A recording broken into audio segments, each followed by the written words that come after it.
It's Ron Reader digs the universe.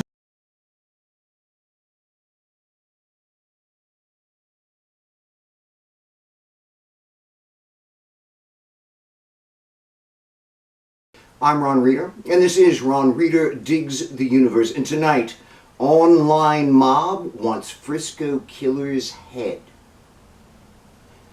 An observation I want to make as I discuss the tragic stabbing at a track meet up in Frisco, Texas last week.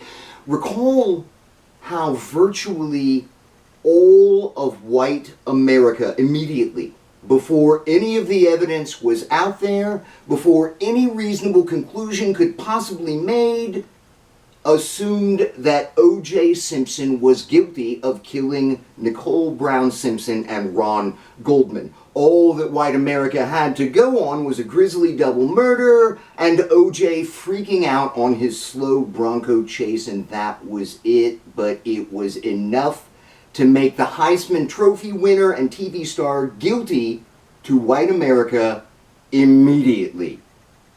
Black Americans had a much more reasonable wait-and-see attitude about it, as I recall, and more or less supported O.J. Simpson's right to a fair trial. Now, I think it's clear at this point in deep hindsight that O.J. was in fact guilty, but that initial knee-jerk, racist white response was the kind of thing I was hoping was on the way out here in the Black Lives Matter era. But who am I kidding? The Black Lives Matter era is also the fascist white America era.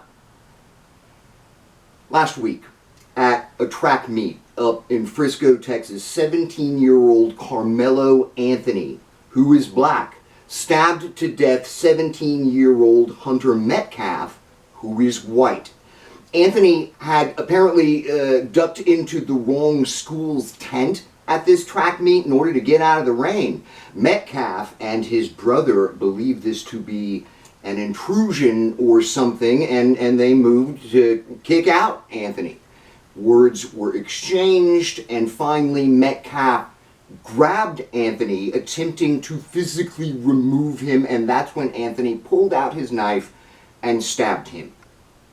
Now, tell me if I'm missing something, but to me, at first glance, it sure does look like a self-defense case with a really tragic outcome.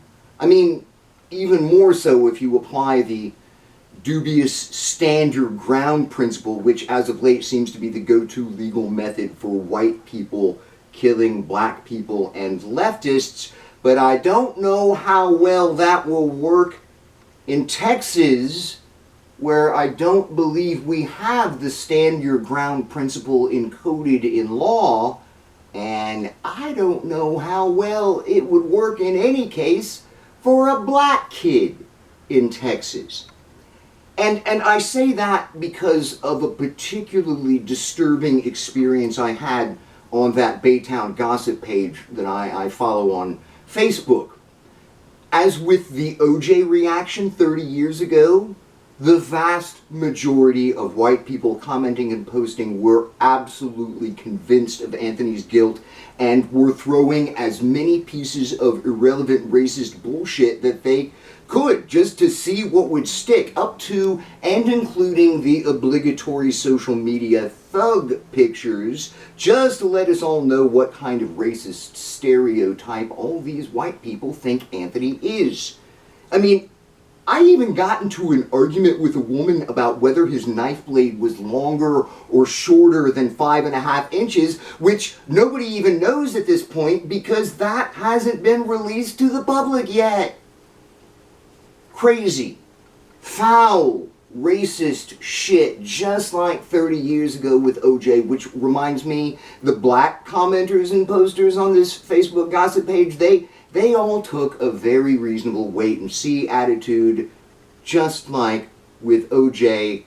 30 years ago. I am disgusted by seeing this online lynching take place in real time. It is as though we have made no progress at all in the last 3 decades. They want this kid to hang, and he may very well be innocent.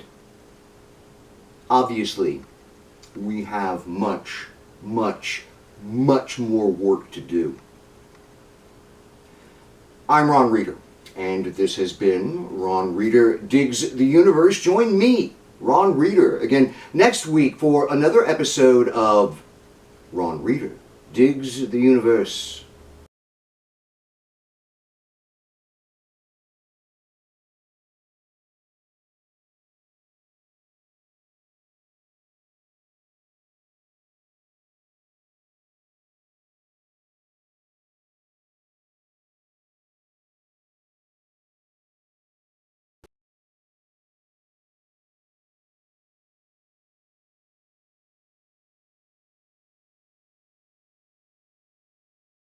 So I looked up Frisco, looked at some of the demographics, and I discovered that 25 years ago, Frisco was 80% white, but today it's 49% white, which is a recipe if I've ever heard one for some pretty heavy racial tension.